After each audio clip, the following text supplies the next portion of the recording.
digamos, la invitación a participar con ustedes en este formato tan interesante. Alejandro, a Quique, a Diana Montoya por todo el apoyo técnico en estos días. Para los que están detrás de todo esto, pues un gran abrazo, un saludo muy fraternal y cariñoso desde Caracas.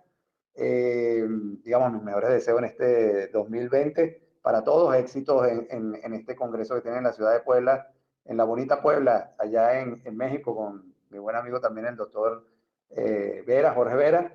Mis mejores deseos para todos los oyentes de México y de otras latitudes que puedan estar conectados en este momento.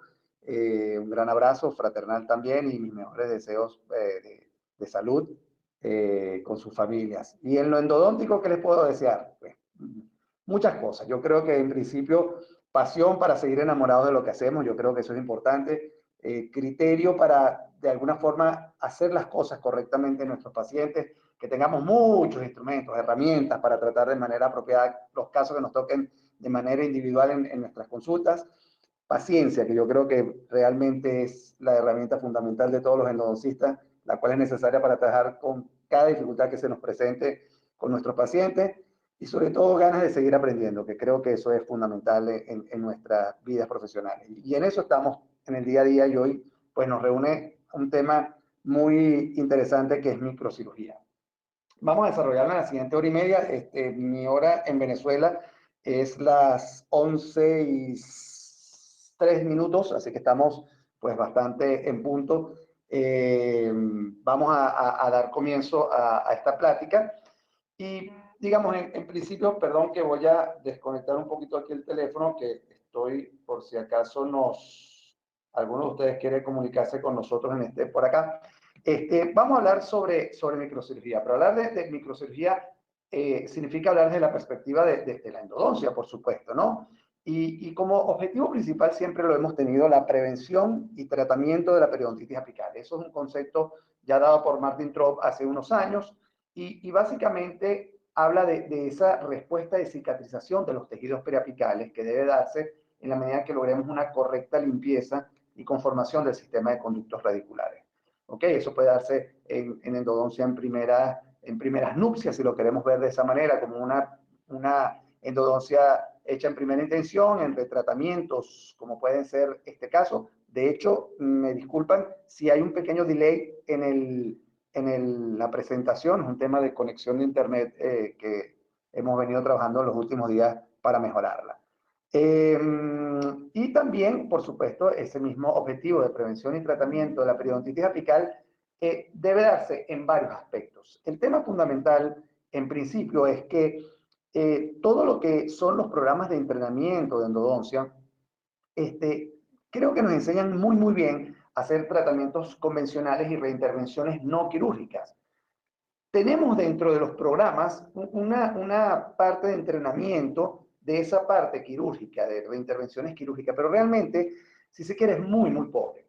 El problema siempre lo hemos tenido a nivel apical y es esa respuesta periapical que se da como, digamos, respuesta como tal a la presencia de microorganismos dentro del sistema de conducto. Y esa presencia de microorganismos dispara una serie de fenómenos de respuesta inmune innata y respuesta inmune adaptativa que básicamente están envueltas dentro de esa periodontitis apical. En mucha medida, pues por supuesto aquí están involucrados factores estimulantes de colonias de granulocitos monocitos, osteoblastos, osteoclastos, polimorfonucleares, bueno, muchísimas células que están involucradas en todo esto, ¿ok? Y que de alguna manera van a permitir reparación y cicatrización de esa lesión periapical. Muchas veces sabemos que inclusive haciendo todos los pasos dentro de esa endodoncia primaria o esa reintervención no quirúrgica, muchas veces no es posible lograr esos fenómenos de reparación y regeneración de los tejidos periapicales y la única opción que nos queda es quirúrgica. En la mayoría de las ocasiones, muchos personas, colegas, toman la decisión de sacar el diente pudiendo todavía tener una opción quirúrgica relacionada directamente a lo que sería una cirugía apical o cirugía endodóntica. Lo que pasa, la cirugía endodóntica se ha venido haciendo durante muchos años. El tema es que ¿quién la ha venido haciendo? Si no tenemos un correcto entrenamiento en esas áreas quirúrgicas, pues a veces es un espacio que ha venido siendo ocupado y sin tener nada en contra de ello ha sido ocupado por cirujanos, y el tema es que ellos eventualmente conocen muy bien el tratamiento de la remoción de las lesiones, pero no del tratamiento de la porción apical del diente, que es la que nos corresponde a nosotros.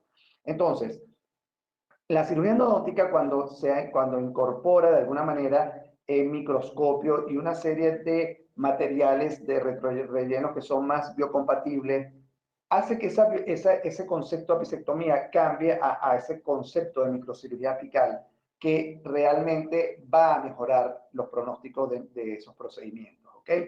Entonces, no es cirugía oral como tal, es una cirugía que pertenece al campo de la endodoncia. Para algunas personas es un tratamiento de conducto realizado a través de un colgajo.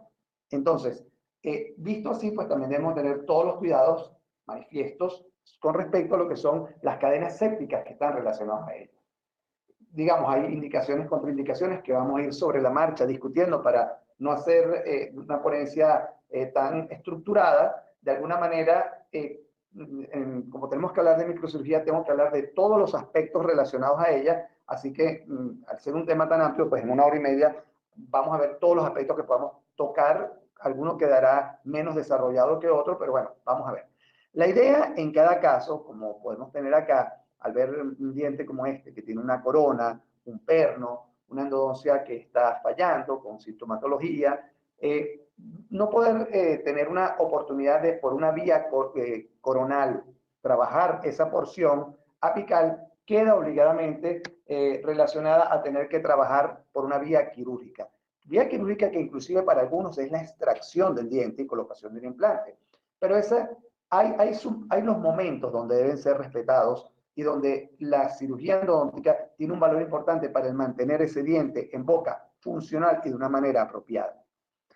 Vean este caso, por ejemplo, un caso que en principio no debería ser reabordado por vía coronal, un paciente con una sintomatología fístula relacionada a la raíz mesiovestibular o mesiobucal.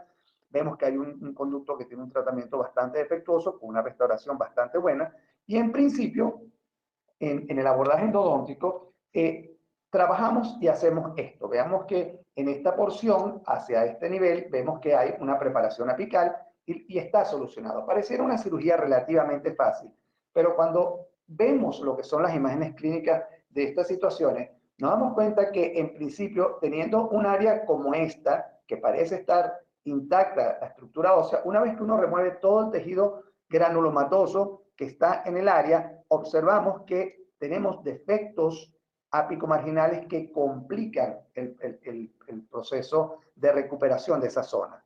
¿Qué significa esto? Que mucho del entrenamiento que tenemos desde el punto de vista académico no va de la mano de esos conceptos periodontales que son absolutamente necesarios para casos como estos. Hoy día podemos prever a través del análisis de tomografías y digamos, de recursos tomográficos, ver que esto es una situación prevista previo, valga la redundancia, a uno levantar el colgajo. Así que una vez que nosotros hacemos esto y vean las imágenes con magnificación, vemos aquí una preparación apical sobre la raíz mesiovestibular, que posteriormente queda sellada con el material de elección que discutiremos luego. En este caso es un material hidráulico, un biocerámico. El tema a partir de aquí es que muchas personas llegan hasta este punto, recolocan el colgajo y suturan, pero si este caso, esta área acá, no es de alguna manera regenerada o se le coloca alguna forma de material, el caso va probablemente a tender a un fracaso. Así vemos muchos casos, vamos a ir un poquito más rápido por tema de tiempo también. Este es un caso, digamos, muy en el borderline, este es un caso que realmente pues, podría ser inclusive hasta extracción en mucha medida. Aquí hay varios problemas, hay filtración coronal a este nivel, hay una perforación a este nivel, más filtración, conductos clasificados sin tratar, lesiones apicales, fístulas, etc. Caso que en su momento se le hizo un retratamiento, se le hace, se sella aquí con este caso con un MTA, se planifica para cirugía, en este caso se coloca, esto es sulfato de calcio, así que lo van a ver que en poco tiempo se va reabsorbiendo, vean que en términos de un mes aproximadamente ya empieza a verse reabsorbido el material, cosa que es completamente normal, y el paciente se quitan sus síntomas y desaparece. El paciente viene 6 años después y vean cómo está. No está reconstruido, o sea, tiene una reconstrucción por endodóntica, pero no una corona definitiva, tiene un provisional. Pero vean el nivel de recuperación que a nivel apical haya en esta zona. El paciente viene a consulta de nuevo porque tiene una pulpitis irreversible en este premolar, lo cual obliga a hacer una endodoncia ahí, pero llama la atención que un caso tan extremo logre funcionar en el tiempo. ¿Funciona la microcirugía? Sí. Ahora, también tiene sus áreas donde eventualmente tiene un nivel de fracaso. Si tenemos que hablar de pronóstico, y hay muchísima literatura puesta, no es que quiera aburrirlo, eso es muy interesante y necesario entenderla y estudiarla, pero digamos de una manera un poco resumida, algunos artículos que nos muestran cómo son, digamos, el pronóstico de los casos, o sea, cómo es la evolución de los casos al año y a los 5 y 7 años. En este caso, un estudio bastante ya viejo del año 2002 del doctor Rubinstein y del doctor Sikut King, donde vemos que al año el éxito estaba en casos con microcirugías, o sea, es decir, cirugías hechas con microscopio, en este caso con SuperEVA, ¿ok? Y con punta ultrasónica, al año había un 96.8% de éxito, con un fracaso de un 3.2%. Obviamente, en la medida en que transcurre años, van perdiendo algunos dientes y la cicatrización a los 5 y 7 años, estamos hablando de un 91.5%. Esto es interesante porque vamos a ver que las tasas de éxito y fracaso, lo vamos a ver ahorita en un par de slides más, vamos a ver que la tasa de fracaso de la cirugía tradicional es aproximadamente un 47%.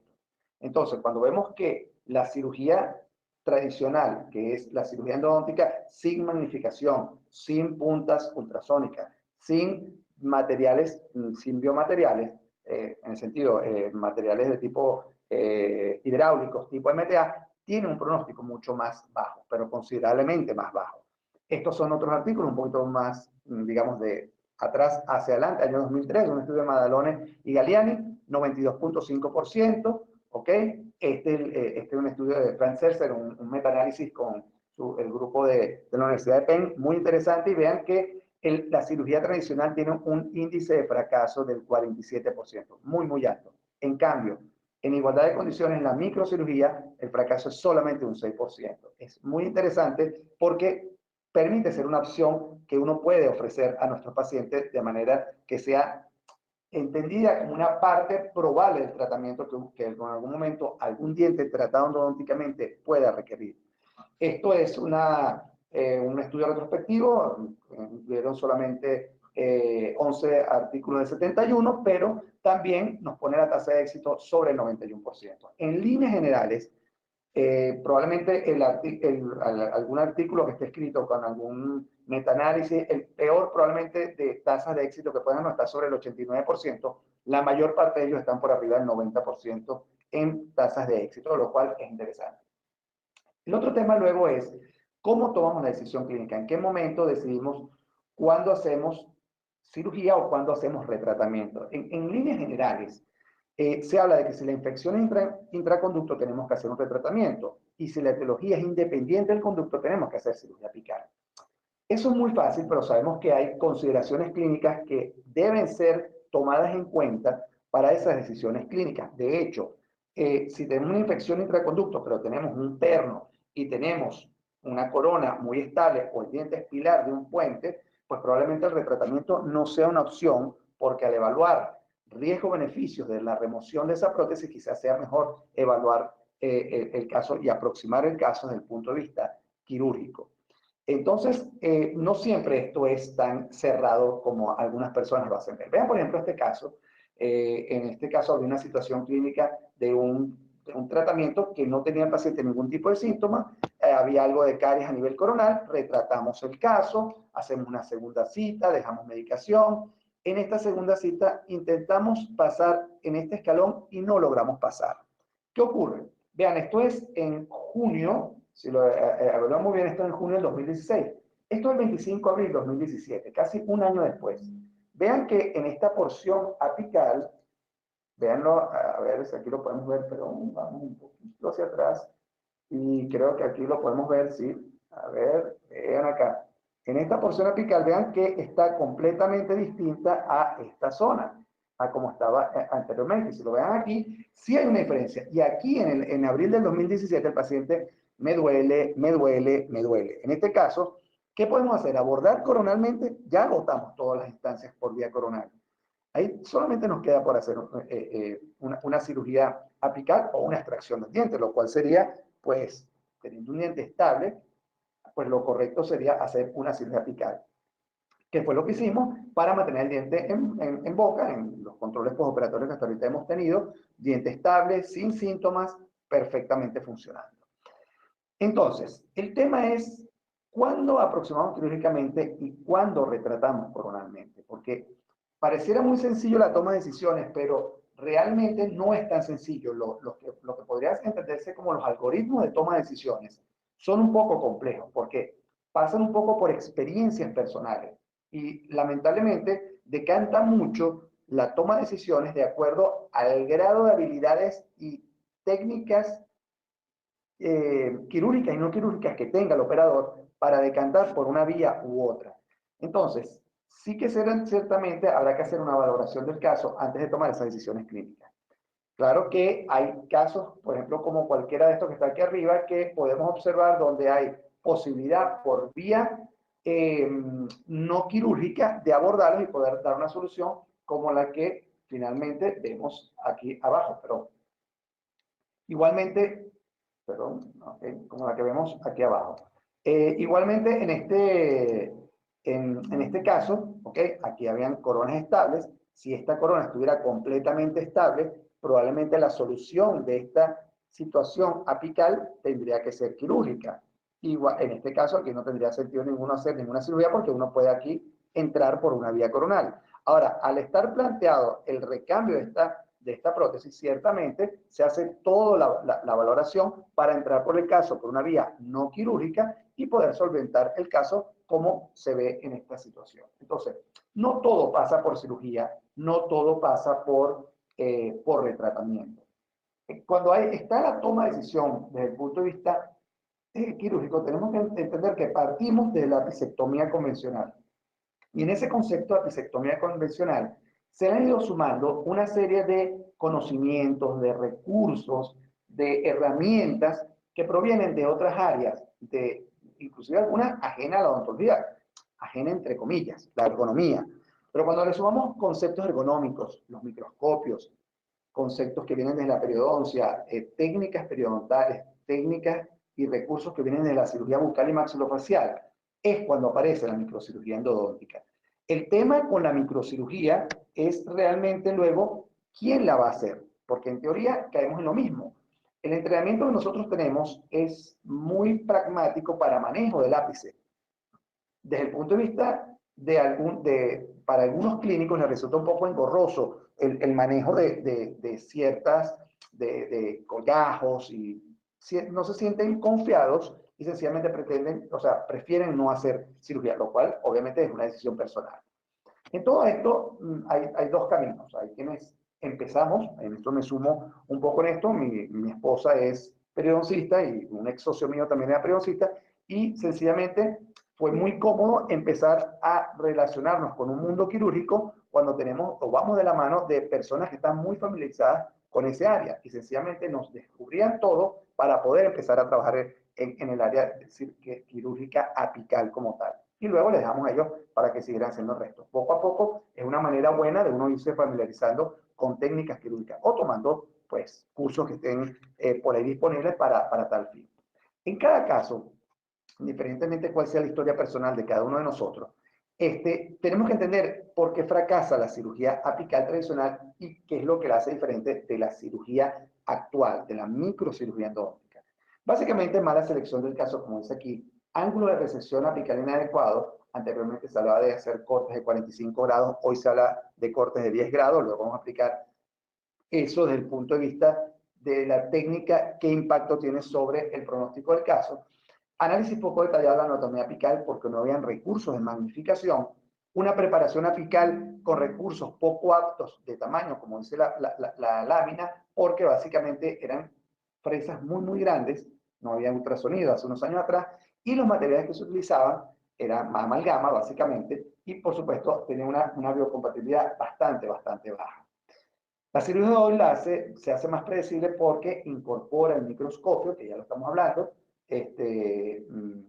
esa incorporación de magnificación y básicamente el microscopio ha ayudado muchísimo al aspecto de el análisis de la anatomía apical, que es fundamental para saber dónde están los conductos y cómo deben ser tratados. Por supuesto, la incorporación de tomografía volumétrica 3D, instrumentos que son de tamaño acorde a lo que es la realidad del tamaño apical de las raíces que nos toca atender. Obviamente tenemos un mejor entendimiento de la biología sobre el fracaso endodóntico y por supuesto de lo que son los procesos de reparación y cicatrización. Hay una mejora en la selección de casos, por supuesto. Desde la periodoncia hemos aprendido a manejar mucho mejor los tejidos blandos y duros y existen materiales de sellado apical que son mucho más biocompatibles que no los que hasta ahorita existen o hasta hace unos años existían. Esto hace que tengamos una cirugía mínimamente invasiva donde básicamente hay una reducción del trauma que significa que va a haber una cicatrización acelerada. Eso significa menos inflamación del paciente, retiro de puntos más rápido, ¿ok? Y un proceso mucho más llevadero por parte del mismo paciente. Obviamente, esto implica que existen estos instrumentos diseñados para tal fin.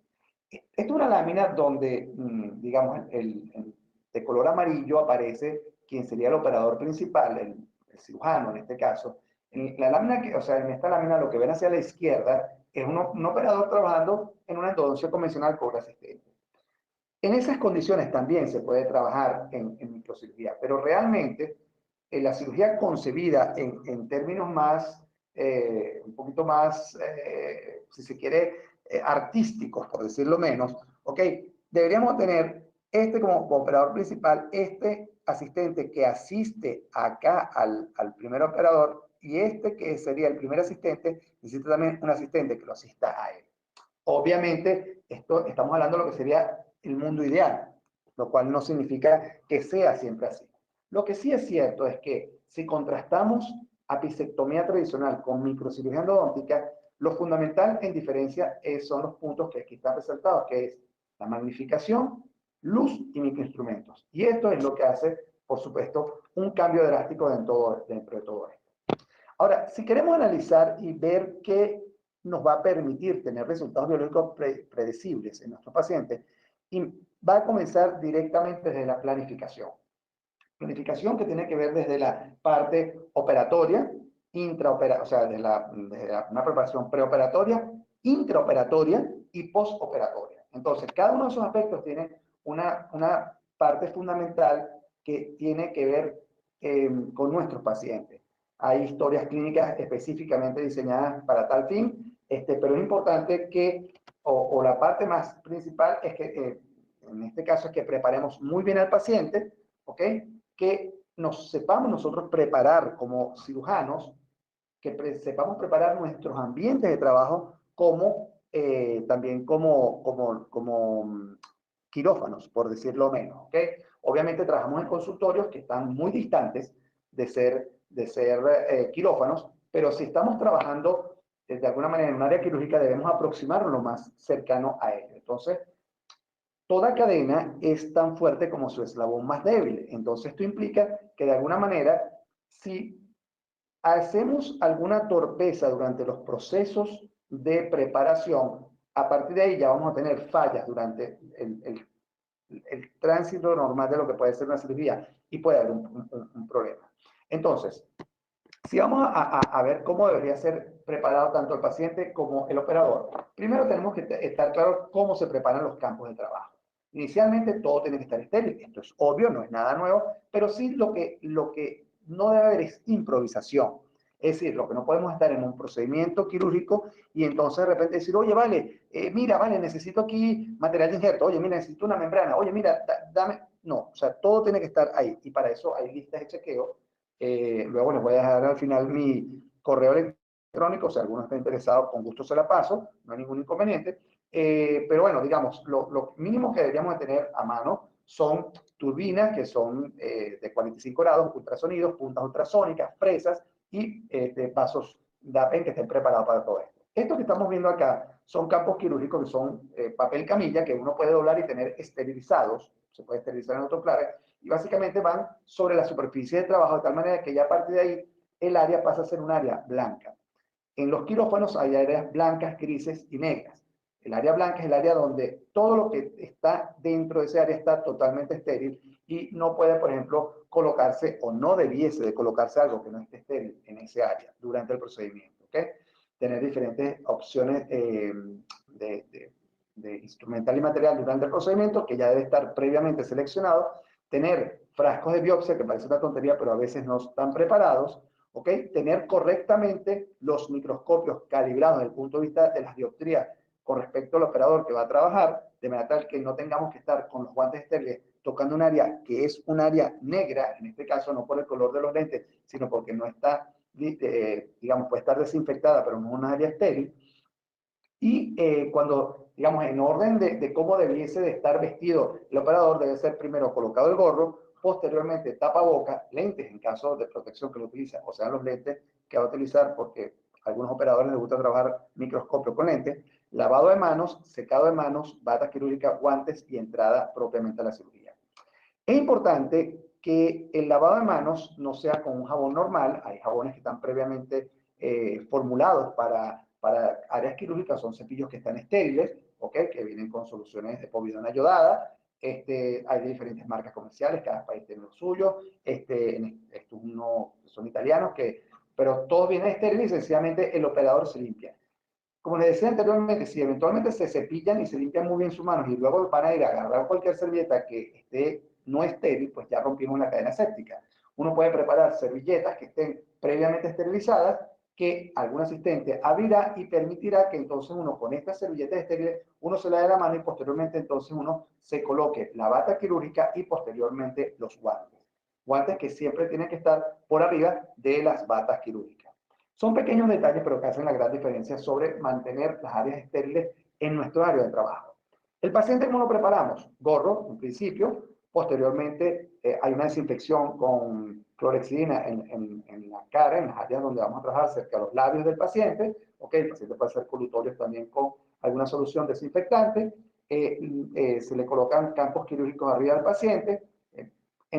Personalmente, a nosotros nos gusta trabajar con campos quirúrgicos que tapen la totalidad del paciente y que solamente dejen el área de la boca expuesta como tal, y esto nos permite pues tener un campo solamente, digamos, concentrado en este área. Estos son pequeñas bolsas que están alrededor que permiten pues colocar gasas que uno tenga con sangre o lo que sea durante el procedimiento. Al tener el paciente en estas condiciones, tiene que estar monitoreado para nosotros poder evaluar lo que es propiamente cómo están sus funciones. En este caso, pues estamos evaluando saturación de oxígeno y pulso como, digamos, una medida básica sobre nuestro paciente.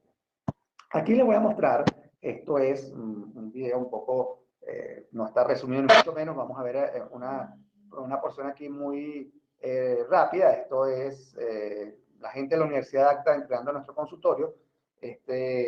Aquí vemos, el que vemos aquí es más a la derecha, aquí que está de primer asistente. Este es el doctor Ricardo Gómez de Macedo, también es una persona que escribe mucho en el área de hipoclorito de sodio y de irrigación.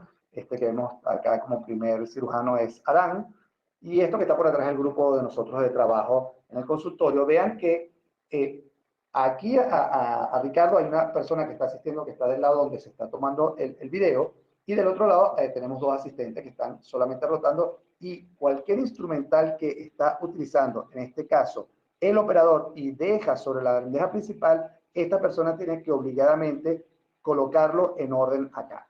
Entonces, vean también que todo lo que son las áreas que no son limpias deben estar cubiertas digamos, con áreas que son estériles. En este caso son papel aluminio, que está también estéril previamente, que tiene una numeración que nosotros le damos específicamente, pero cada quien lo hace de su manera, para colocar que debe ser colocado con guantes estériles sobre las áreas que van a ser tocadas por el operador. Inclusive la alta succión, todo lo que es manguera, también tiene que ir recubierta porque está tocando áreas de campo quirúrgico que están estériles. ¿Ok? Vamos por razones de tiempo a salir de este video. ¿Ok?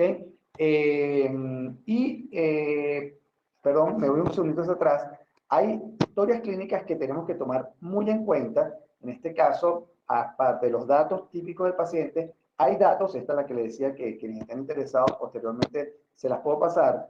Hay una serie de datos que son interesantes desde el punto de vista de periodoncia, como son estos que vamos a ver a continuación, una serie de datos que vamos a ver, pero el saber cómo es todo esto, el estado periodontal prequirúrgico es importante porque el análisis del biotipo, de si existe restauración previa, de si analizamos la tomografía y la radiografía, de cómo está el sondaje, de si existe lesión de furca, si hay pérdida de inserción, si hay resección gingival, cómo es el estado de higiene del paciente, etcétera, nos va a permitir a nosotros diseñar cuál va a ser la mejor manera de aproximación en nuestro paciente. Y esto es importante porque de esto tiene que ver dentro de todo el esquema que nosotros tenemos para aproximar al paciente. Todo procedimiento quirúrgico básicamente tiene 3 pasos, indiferentemente que sea una cirugía endodóntica, que sea una cirugía periodontal, que sea una cirugía de corazón abierto, básicamente tiene 3 grandes pasos, que son la diéresis, la exéresis y la síntesis. La diéresis no es más que abrirse vía a través de los tejidos para llegar hasta el tejido enfermo y poder ser removido, que es la exéresis. Y la síntesis básicamente es suturar. Entonces, si nosotros tenemos que hacer una suerte de qué es lo que, cómo tenemos nosotros que aproximar para la diéresis, básicamente primero necesitamos bisturís. Bisturí, y normalmente estamos acostumbrados a utilizar bisturís número 15, que son realmente muy, muy grandes, eh, y con lo cual debemos tener recursos más pequeños. Debemos también tener, ¿cómo se llama? Periostotomos y cinesmotomos, que también deben ser bastante pequeños, normalmente muy romos en la punta para evitar laceración de los tejidos. ¿Ok? Todo lo que son picos de succión, muchas veces en la punta vienen unas gomas que vienen colocadas adentro, que lo que evita es que en el contacto final del pico de succión no dañe el tejido blando. Básicamente, si tenemos que hablar sobre esa diéresis, que es la aproximación hacia el tejido enfermo, tenemos que hacer incisiones. Y básicamente, en lo que es cirugía endodóntica, se hacen 2 tipos de incisiones, horizontales y verticales. En las horizontales hay 2 tipos. Tenemos la intrasurcular, que se hace sobre lo que sería, hay indicaciones en cada una que vamos a ir discutiendo sobre la marcha, ¿ok? Pero la intrasurcular que se hace sobre lo que sería el margen libre de la encía, ¿ok? Rompiendo la adherencia de hasta donde llega la sonda periodontal, ¿ok? Y poder despegar luego. Antes de despegar, tenemos que abrir alguna incisión de tipo vertical de alguna manera para que mejore, podamos desplazar el colgajo sin ningún problema. La otra forma de incisión es la submarginal, que tiene que ser hecha sobre encía firme, ¿ok? Muy por debajo de lo que sería la línea mucogingival que está aquí arriba o sobre la mucosa. Hacer una incisión de este tipo sobre mucosa realmente es un problema. La mucosa es muy lábil, muy friable, se mueve mucho y no hay forma muy fácil de poderla suturar. De hecho, inclusive, cuando hablamos de las incisiones verticales, ¿ok? Salen normalmente en 90 grados con respecto a la superficie de donde ellas emergen, ¿ok? Igual cuando es sobre la incisión submarginal, ¿ok? Pero en la medida en que esta se haga, luego vamos a discutir un poquito de esto, es preferible que esta incisión dependerá del tamaño o la longitud de la raíz del diente, pero que no llegue al fondo del vestíbulo. En esa medida vamos a tener una evolución mucho más favorable del paciente. Y así vemos que hay variaciones de esas 2 tipos de incisiones, que si se hace con 2 liberaciones laterales, si se utilizan protegiendo las papilas, como es este caso, o si hacemos como este, que es una técnica también de protección papilar, no de papila base, esta de protección papilar. ¿Ok? Algunos colgados triangulares, otros Ocean Vein, cualquiera de ellos, y cada uno de ellos tienen sus indicaciones y contraindicaciones. O es decir, más allá de indicaciones y contraindicaciones, tienen impacto sobre 2 cosas fundamentales en nuestro paciente, que son sobre cicatrices y retracciones. Y entonces son variables que debemos de tomar en consideración para poder tomar, para hacer el mejor procedimiento en nuestros pacientes. Este caso, vean muy bien, una cirugía hecha en noviembre del 2010, y vean que hacia 21 de enero del 2011, que es la imagen de abajo de la derecha, vean cómo hay áreas de cicatrices en toda esta zona, que de alguna manera, si una persona que tiene un labio bajo, no hay mayor problema, pero si tiene un labio alto, y una persona con unas, digamos, expectativas estéticas muy, muy altas, tenemos que previamente al paciente advertirle porque puede sentirse con algún nivel de frustración con todo esto. Vean acá, esto es julio del 2011, unos 6, 7 meses después de la cirugía, vean cómo se notan ciertas áreas que son, no es más que, sino cicatrices propias del procedimiento que se realizó. Entonces, tenemos que evitar esas cicatrices y esas retracciones. Primero vamos a hablar sobre el terreno que nos toca atender, ¿ok? Porque para hacer esa diéresis, esas incisiones, tenemos que conocer dónde las estamos haciendo. Muy rápidamente, porque estos son conceptos que todos manejamos, ¿ok? Lo que son papilas, dónde está la cresta de la papila, base de la papila, encía de herida, unión mucogingival, mucosa libre. Un error que hay muy frecuente, sobre todo cuando se hacen incisiones de base papilar, es que no se ha hecho un sondaje apropiado, y eso debe ser hecho porque si la incisión de base papilar se realiza y se deja la papila sin un soporte óseo apropiado, la papila va a colapsar. ¿Ok? Luego vamos a ver seguramente algún caso de esto. Vamos a ver también los conceptos básicos de periodoncia que nos necesitamos conocer o refrescar para tenerlos mejor puestos al día y saber lo que tenemos que hacer. El margen gingival, que es donde nosotros vamos a hacer las incisiones cuando son de tipo intracircular, el espacio biológico, que es la distancia que existe entre ese margen y propiamente el hueso, y tenemos que entender que entre el hueso y propiamente el área donde está la profundidad del surco, ¿ok? Hay también un espacio, ¿ok? Que tenemos que tomar en cuenta que es la adherencia epitelial. Por otro lado, tenemos que tomar en cuenta lo que es nivel de inserción clínica, que es la distancia que existe entre lo que es el área amelocementaria y propiamente el nivel de profundidad del saco periodontal o del sondaje que tengamos. Otra cosa a considerar es donde nosotros tenemos la lesión, la altura de la lesión con respecto al diente. La otra cosa es si la expansión o el crecimiento de esa lesión ha irrumpido sobre la continuidad de la cortical ósea vestibular o lingual, o ambas inclusive, o si en su defecto dentro de esa extensión ha producido un daño de tipo dehiscencia, comunicando la porción apical con lo que sería la porción donde normalmente debería estar el espacio biológico y toda la área que estamos comunicando ahorita recientemente.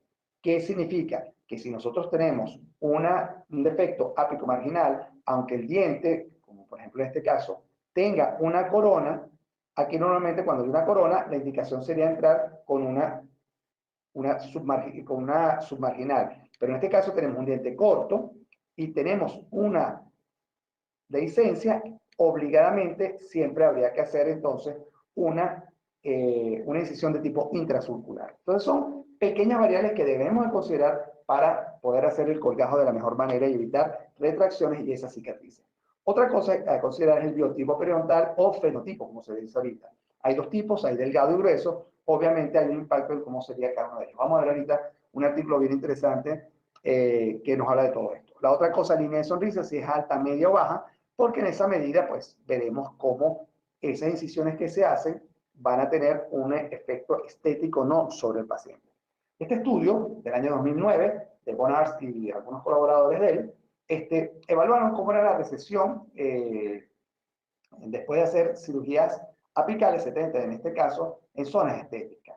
Y básicamente lo que ellos analizaron, lo podemos ver acá en esta zona, tipo de cirugía, si era por primera vez o recirugía, tipo de incisión, tipo de colgajo y duración de la cirugía. Y básicamente lo que ellos consideraron fue qué factores tenían incidencia sobre esa recesión del caso. Y ellos observaron que, o dividieron tres factores relacionados al paciente, al diente y a la cirugía como tal.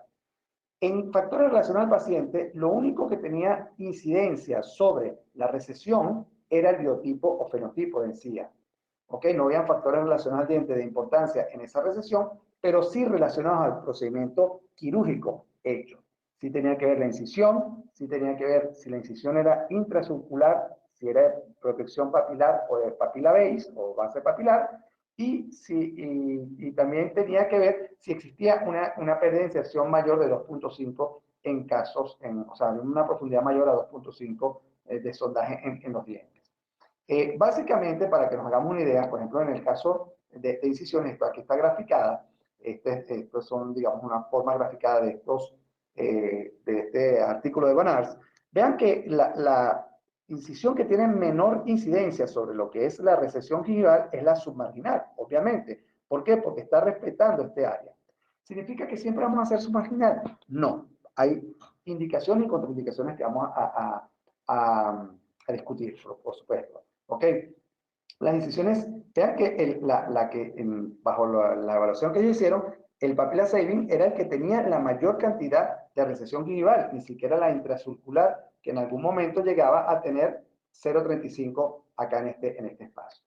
Entonces, en cuanto al biotipo, obviamente el biotipo delgado se retrae mucho más que no el biotipo grueso, pero eso es algo intrínseco al paciente, no es algo que nosotros podamos manejar, pero debemos de considerar para evitar esas retracciones. En cuanto al diseño colgado de manera muy general, ¿ok? Tenemos que si hay un defecto periodontal o hay una enfermedad de periodontitis marginal, siempre debemos hacer incisiones de tipo intracircular. Y si hay un periodonto sano, ¿ok? Y tenemos una encía adherida en dientes anteriores con un grosor adecuado, vamos a utilizar submarginal. En dientes posteriores podemos utilizar papilla base, siempre y cuando acordémonos del sondaje del paciente que tengamos en esa zona y de que la papila tenga soporte óseo. Es importante porque si no tenemos ese soporte óseo, básicamente existe la posibilidad de que se pierda la papila y generemos un problema estético. ¿Ok? Inclusive en sector anterior puede hacerse, pero tenemos que tener mucho cuidado porque acordémonos que las incisiones de base papilar son aquellas que producen mayor cantidad de recesión dentro del estudio que se habíamos comentado ahora recientemente. Otras variables a considerar, por supuesto, no son solamente esas. Si el diente tiene coronas previamente, qué es la información que nos da la tomografía, en el sentido, si hay pérdida de alguna cortical ósea vestibular lingualo-palatina,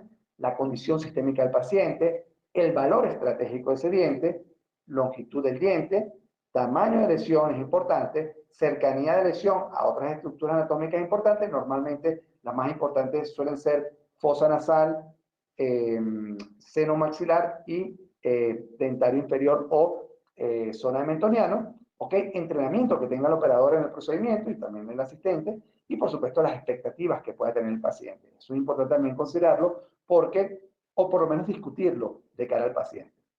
Mira, por ejemplo, este caso que es el que le habíamos comentado. Este caso, aquí tenemos una lesión apical, vean que significa que el diente, su tamaño es hasta acá. Entonces, si nosotros realizamos una incisión a este nivel, vamos a tener el inconveniente que probablemente ninguna incisión debería quedar tan cerca de la lesión. Otra cosa, aquí había un sondaje. Entonces, si hay un sondaje, indiferentemente que aquí haya una corona, aquí vamos a tener que hacer regeneración de este defecto óptico marginal, lo cual implica ya directamente que tenemos que hacer un colgajo de tipo intracircular para poder levantar acá. Pero luego, aparte, nos vienen los periodoncistas y empiezan a ver ellos sus perspectivas, lo cual es muy interesante también considerar, porque si bien nosotros lo único que vemos es esto y cómo lo vamos a solucionar, ellos empiezan a ver variables que nosotros a veces desconocemos o no consideramos. Por ejemplo, que hay una alteración en la arquitectura y que el mismo procedimiento eventualmente puede ser solucionado. Que aquí hay una discrepancia en la arquitectura gingival que también puede ser sometida a una intervención en el mismo acto quirúrgico. Y entonces, en una sola intervención, solucionar todo. Entonces, tenemos que ser un poco más amplios en esa revisión y no limitarnos exclusivamente a la evaluación de la lesión apical o inclusive de zonas anatómicas como puede ser, por ejemplo, un frenillo, que es lo que en mucha medida solamente evaluamos. Digamos, como para hacer las incisiones, tenemos que estar, con estos parámetros tenemos suficiente como para tener en consideración. Primero, debemos tener siempre incisiones hechas de tipo vertical a un diente al lado de cada de la lesión, ¿ok? Ninguna incisión debe cruzar el defecto óseo, eso es importante, ¿ok? Las incisiones verticales siempre es mejor hacerlas en las zonas que están entre las eminencias óseas, no hacerlas sobre la eminencia porque en esa zona es donde la encía es más delgada, es mucho más friable y por tanto más probable que a la hora que nosotros querramos reponer el colgajo sea la sutura mucho más difícil y tienda a desgarrarse más. ¿Ok? Entonces, la otra cosa, nuestros colgajos son todos colgajos de espesor completo, espesor total, es decir, que en el momento que nosotros levantamos el colgajo, tenemos que levantar periósteo junto con todo el colgajo. Para eso están los periostotomos, que son, digamos, un poco más gruesos, pero que permiten el levantamiento simultáneo del colgajo junto con todo esto. Hay otras técnicas periodontales que no vienen a fin discutir, donde no son colgajos a espesor completo, sino espesor parcial, pero por eso digo, todo lo que es cirugía endodontica es espesor completo. Y siempre, por favor, los retractores apoyarse en el hueso. Como les digo, hay hojas quirúrgicas que están específicamente diseñadas para microcirugía. Estas hojas quirúrgicas, para que sepan, vienen desde la oftalmología, cuando no se operaba con láser, sino con bisturí. Estos eran los tipos de bisturí que se utilizaban. Vean la imagen de la derecha, cómo es comparativamente la imagen, uno de estos micro bisturí con respecto a un bisturí 15. Si queremos utilizar un bisturí convencional, los bisturí 15C van bastante bien. No es necesario comprar estos bisturí. Cada hoja de estos bisturí tiene un costo de más o menos unos $4, $5, dependiendo del país y aranceles de importación de cada país. Retractores hay muchísimos, digamos lo que en diferentes formas y angulaciones, dependiendo de la zona que vaya a retraerse. Lo que hay una constante hoy, básicamente todos ellos son dos. Primero son opacos, porque ya se empieza a pensar de que si son muy brillantes con la luz del microscopio pueden causar alguna reflexión de la luz sobre el operador y dejarlo ciego de manera transitoria durante unos minutos, y casi todos, por no decir todos, son dentados, de manera tal que en el momento que nosotros fijamos sobre el hueso es menos probable que el colgajo que el retractor se desplace y desgarre el colgajo. ¿Ok? Vean como todos tienen más o menos lo mismo. Como estamos hablando de la diéresis, no solamente es levantar la encía, sino también tenemos luego, en algunas circunstancias, si el crecimiento de la lesión que prevalece en el ápice del diente no ha irrumpido sobre la cortical de hueso, se requiere de hacer algún procedimiento para poder retirar la cortical de hueso que esté y poder accesar a hacer la lesión. Básicamente se puede hacer con fresas, ¿ok? O sea, con fresas que pueden estar en turbinas, en este caso, turbinas de impacto, se llaman impact air, porque básicamente no colocan aire sobre la zona, entonces se evita el problema de insuflar aire sobre las zonas quirúrgicas, ¿ok? O trefinas, como es lo que vemos aquí en esta zona izquierda. Piezotomos que están descritos en la literatura. Este es un artículo del año 2014 de Abela y el grupo de la UIC de Barcelona, bien interesante, donde escriben el uso de todos estos, digamos, como recursos en la posibilidad de poder hacer eliminación no solamente del hueso como tal, sino inclusive de alguna manera, en alguna medida, podemos ver en algunos casos donde este mismo recurso, aparte de poder hacer una osteotomía definida sobre el paciente, podemos también hacer un corte, no solamente de la osteotomía, sino de la apicectomía con el mismo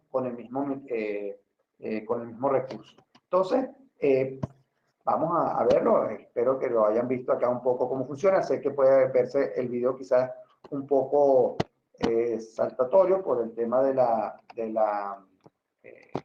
¿cómo se llama? De los tiempos de aquí de la velocidad de conexión. Y en la exéresis, que es propiamente la extirpación del tejido enfermo, tiene que ver con lo que es remoción de la lesión. Remoción de la lesión, que aquí es un poco discutido, ¿qué va primero? ¿Hacemos el corte de apicectomía y removemos la lesión junto con el ápice, o hacemos la remoción y luego hacemos el corte del ápice? Cada situación clínica, queridos colegas, es distinta y debe ser evaluada de manera individual. Lo que sí es cierto es que, dependiendo del tamaño de la lesión, colocar quizás una cureta de este tamaño sobre una lesión de 1 milímetro de un centímetro no tiene mayor sentido. E intentar colocar un MOL sobre una lesión de 2 milímetros, pues tampoco se va a poder. Con lo cual exige de que ustedes tengan pues cierta cantidad de recursos de diferentes tamaños apropiados a la lesión que les toque atender. E inclusive el uso de curetas periodontales es sumamente ayuda para todos estos casos. Por supuesto, tomar una biopsia, esa biopsia mandarla a su patólogo de confianza para que establezca el diagnóstico de qué es la lesión. Tradicionalmente, o desde hace muchos años, no significa que eso hoy sea un parámetro válido, ni mucho menos, pero recuerdo cuando hace muchos años, yo estaba incluso en el pregrado, que me decían, si la lesión tiene forma de pera, entonces si es redonda es un quiste, si es de pera es un granuloma y si es difusa es un absceso periapical. O sea, creo que es mucho más profundo que eso. Ciertamente hay diferentes artículos. Nosotros tuvimos oportunidad con la doctora Mariana Villarroel, que es nuestra histopatólogo, de hacer una evaluación de 150 lesiones en algún momento. Esto es más o menos lo que toda la estadística muestra en general, indiferentemente quién la haga. Un porcentaje alto de las lesiones son granulomas, el 60% aproximadamente. El 35% suelen ser quistes, 3.7 fibrosis y 1.3 que están básicamente relacionados a tumores odontogénicos, queratoquísticos, que ahora se volvió a cambiar la nomenclatura y vuelven a ser queratoquistes odontogénicos, o inclusive lesiones oncológicas en un menor porcentaje. Entonces, como realmente sí que la mayor cantidad de las lesiones son lesiones no malignas o dentro del grupo de estas tres que estamos hablando, realmente se requiere de hacer un diagnóstico preciso porque la gravedad potencial que pueden tener esas pocas enfermedades raras que están asociadas a lesiones periapicales obliga y es mandatorio hacerlo. Les puedo decir a manera general de que se ha conseguido en lesiones periapicales rhabdomyosarcomas, se han conseguido metástasis de cáncer que primarios son en mamas o son en riñón. Entonces, visto que esto puede suceder, y hay suficiente literatura que así lo refiere, inclusive linfomas, es preferible y considerable dar toda la información a su histopatólogo de confianza y que haga la biopsia como corresponde. Como estamos hablando de exéresis, también tenemos que ver lo que es apicectomía, y en esto tenemos que ser muy claros en varias cosas. Vamos a ir un poquito más rápido, ya hablamos del tipo de turbina que podemos utilizar también para el corte de la apicectomía. Más o menos 3 milímetros es lo que se habla porque es la zona donde anatómicamente se encuentra la mayor cantidad de variaciones anatómicas y conductos laterales. Estos son imágenes del doctor Marco Versiani, con estos imágenes que nos hablan de cómo es la realidad de todo el sistema de conductos radiculares y cómo son las secciones transversales de cortes, que realmente es lo que nosotros vamos a ver cuando hagamos cortes de nuestras raíces. Y nuestras preparaciones tienen que estar sujetas a cómo son cada una de esas variables anatómicas. Utilizar el azul de metileno, que de alguna manera nos va a permitir identificar claramente dónde está el ligamento periodontal y dónde está también el sistema de conductos radiculares, ¿ok? Para nosotros poder identificar y tratarlo de la manera apropiada. Aunque aquí, por ejemplo, como en caso de esto, vemos que aquí hay un conducto de que otro, vemos diferentes pequeñas manchas azules que nos hablan que hay un istmo que debe ser tratado para poder que el caso funcione de la manera apropiada. Siempre el ápice que nosotros removamos, veámoslos porque esto viene siendo un espejo de la raíz que quedó dentro del paciente. Y así si aquí vemos que en esta raíz hay una fractura, pues es bastante probable que la raíz que queda en nuestro paciente de una fractura, con lo cual es un pronóstico malo y quizás haya que pensar en la extracción del diente. Quizás no, que es lo que hay que hacer. No sé si en ese momento quirúrgico no, porque dependerá de cada situación clínica. Si aquí estamos viendo de que bajo magnificación vemos que aquí hay la existencia de un conducto, vemos también que aquí hay un pequeño istmo, esto mismo va a verse en la raíz que estamos dejando dentro del paciente. ¿Ok? Hablamos anteriormente del corte, anteriormente se hacía de 45 grados, esto lo que hacía era que permitía la exposición de cambículos dentinarios aproximadamente entre 13 a 28.000 túbulos por milímetro cuadrado. Eso es considerablemente, entendiendo que probablemente una raíz tenga, dependiendo del área donde haya sido cortada y dependiendo de la raíz, pero más o menos unos 6 milímetros cuadrados, 5 milímetros cuadrados, lo cual habla más de 100.000 túbulos que pueden estar infectados y reinfectar a la zona apical. Entonces, hoy se habla de hacer ángulos a 0 grados o a lo sumo a 10 grados. Y esto tiene que ver por la posibilidad de que no queden conductos laterales y que no queden esos canalículos dentinarios expuestos. Si vemos una situación hipotética como esta, donde igual cortamos los 3 milímetros, pero a diferentes ángulos, vemos de que en esta zona, inclusive, esto es un diente de doctor Berciani, vemos que si aquí se corta 3 milímetros, van a quedar conductos laterales que pueden aquí quedar microorganismos que eventualmente pueden hacer que reincida esta lesión. Igual que aquí. O sea, aunque hayamos colocado el sellado apical de manera apropiada y completamente estable tridimensionalmente, es probable de que alguna cantidad de grupos microbianos que pueden estar aquí tengan la suficiente virulencia para reinfectar la zona apical y poder lesionar de nuevo ese área. Entonces, son pequeñas variables que debemos considerar a la hora de hacer la preparación apical. También tenemos que entender que no es más que crear una cavidad de tipo 1, una cavidad operatoria de tipo 1, pero en la porción apical de la raíz. Y entender de que hay zonas que pueden ser un poco más delgadas, como puede ser la zona del istmo, y que eventualmente debemos de utilizar un recurso un poco más pequeño para evitar que se haya un ensanchamiento unísono de un solo tamaño que eventualmente pueda producir un debilitamiento en la zona de peligro o en áreas donde hay una contracción de la sección transversal de la raíz y se pueda producir una fractura. Entonces, son, como les digo, pequeñas variables que tenemos que considerar para evitar fractura del diente y, por supuesto, fracaso del mismo. Las puntas ultrasónicas hay diferentes tipos, variaciones, marcas comerciales, indiferentemente cuál sea la marca comercial o el tipo de punta que estén utilizando, es preferible que sean puntas diamantadas más que este tipo de puntas que sean sin ninguna forma de diamante. Estas puntas van bastante bien para la zona de los istmos, ¿ok? O puntas diamantadas mucho más delgadas. Estas que vemos abajo a la derecha son del doctor Kayak, él tiene una filosofía de trabajo donde tiene puntas de 3, 6 y 9 milímetros. Es un concepto interesante. El problema es que esas puntas tan largas no pueden ser utilizadas en un 100% de los casos. ¿Ok? Hay diferentes puntas y en cada una de ellas lo que prevalece como lógica es utilizarlas en la potencia que el fabricante nos dice. Si se utilizan puntas ultrasónicas en potencias que no corresponden, inclusive la cavitación puede llegar a ser tal que puede romperse la punta.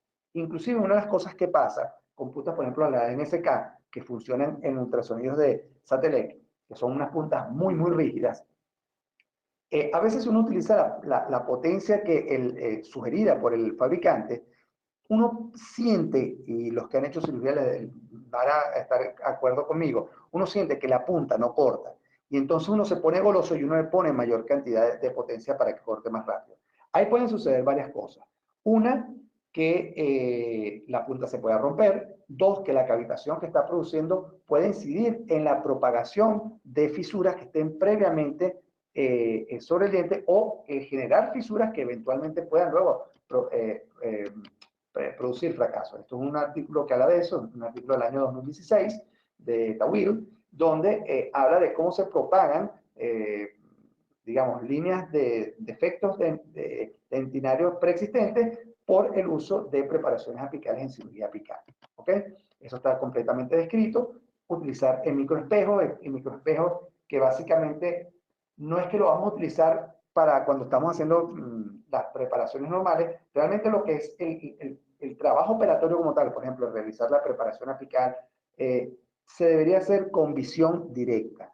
La visión con microscopio es para chequear y observar y ver. Entonces, como es para ese fin, no lo podemos utilizar cuando estamos, por ejemplo, haciendo la preparación apical porque lleva irrigantes y, por supuesto, perdemos el contacto visual y no vamos a observar absolutamente nada. Esto es para chequear y ver. Lo interesante es que le sea una superficie altamente reflectiva y nos permita ver la realidad de lo que estamos observando. Esto que estamos viendo abajo, al lado izquierdo, básicamente son espejos de metal. No son malos, pero el problema de ellos es que se raya muy fácil cualquiera de estos sean los de superficie de circonios, que tengan un coat de zafiro o lo que sea, básicamente igual se pueden rayar. Pero estos se rayan inclusive con instrumentos que le toque alrededor y normalmente si no es una superficie muy plana, suele verse distorsionado por las curvaturas propias de la confección del acero. ¿Okay? Seleccionar el recurso de acuerdo al tamaño, vean, intentar ver esta porción apical de este tamaño de lesión, que fue una cirugía donde tenemos casi 2,5 centímetros de lesión, no tiene ningún sentido. Aquí puedo colocar un espejo número 5 tranquilamente sin tener que colocar un recurso tan pequeño. La diferencia entre esto y esto es que esto está tomado con una cámara fotográfica normal y esto está tomado con un microscopio, es lo único, pero se puede tomar exactamente igual. Vean, así es como se ve una superficie reflectiva bien, una cavidad hecha, apical, de una cirugía de algún diente tratado en algún momento. Una cosa que es interesante y que les sugiero que lo analicen con detalle es el punto donde uno está haciendo, sobre todo en raíces curvas, que tengan esas curvas apicales, el punto donde uno está haciendo el corte y cómo corresponde la preparación apical de acuerdo a esto. Si nosotros vemos, el eje axial del diente es este. Así que la preparación apical no puede venir acá. La preparación apical va perpendicular al área de corte y el área de corte va perpendicular de acuerdo a cuál sea el eje no axial del diente, sino axial de la superficie de la zona de la raíz que nos toca cortar. Aparte de esto, vean por ejemplo en esta situación, un diente extraído, donde una vez que nosotros hacemos el corte de apicectomía, vemos dos cositas. Primero, un conducto principal aquí, otro conducto con un istmo en esta zona, pero también cuando lo vemos de este ángulo, veamos que el ángulo de incidencia de la punta de la preparación ultrasónica no es igual en las dos raíces. Si bien las raíces están fusionadas, vean que tienen, si yo voy a utilizar este eje de incidencia de la punta, igual que este, voy a tener un ángulo inapropiado y aquí lo que voy a hacer es un debilitamiento de esta zona que probablemente pueda inclusive romper la estructura dentinaria a ese nivel y que eso nos pueda producir un fracaso. Es decir, veamos la imagen de la derecha ahorita y lo que tenemos que hacer es la incidencia de la punta con respecto al eje axial del diente. Así es como lo tenemos que hacer. Y suena un poco fácil, pero no es tal, porque estamos en un área muy pequeña donde hay sangre, donde el paciente está incómodo porque está en ciertas posiciones inapropiadas, donde uno está con la atención del trabajo, pero sencillamente es enfocarnos en ese pequeño detalle que puede marcar un diferencial importante. Vean, por ejemplo, acá, estos dos cortes están hechos en paralelo. Si nosotros hacemos aquí esto, aquí vamos a tener un debilitamiento, sobre todo más en esta zona de peligro. Veamos que realmente la zona que debe marcar es la estructura externa de la raíz, con lo cual el eje de esto tiene que ser más este negro. ¿Ok? Así es como debería ser estos ángulos. Y siempre hacer esa cavidad clase 1. Respetar las potencias que lo hemos hablado y perfecto. Luego hacer un buen secado. Se puede utilizar puntas de papel estériles o utilizar una jeringa estrópico que básicamente lo que busca es incidir aire de una manera controlada en la porción apical, ¿ok? Y secar para poder colocar el material que estén a bien colocar dentro de su paciente. Es importante, vean como aquí en este caso puntualmente parecía haber esta cirugía y vean que una vez que nosotros operamos, intervinimos en esta situación, vean que aquí parece como un punto y una coma. Esta era lo que era la variante anatómica de este diente y así debe ser tratada. Cada diente de manera individual, de acuerdo a cuál sea su variación. En este caso, que parece un solo conducto, una vez, perdón, que nosotros vemos, colocamos el azul de metileno, vean cómo se destaca que hay un conducto por acá oculto que debe ser considerado para la preparación apical del diente. ¿Ok? Entonces, visto así, luego pues llegamos al punto de síntesis, que es suturar. No es solamente que esté referido a suturar, sino también a sellar. Entonces, hoy por hoy, pues ya la amalgama se utiliza, existe una cantidad de material, lo conocemos, se ha venido utilizando desde el MTA gris, después pasamos por el blanco, después por biodentín, todos son básicamente trióxido de manganeso agregado, silicato tricálcico, pero realmente todos son materiales hidráulicos, que es el nombre verdadero de estos biocerámicos, ¿ok?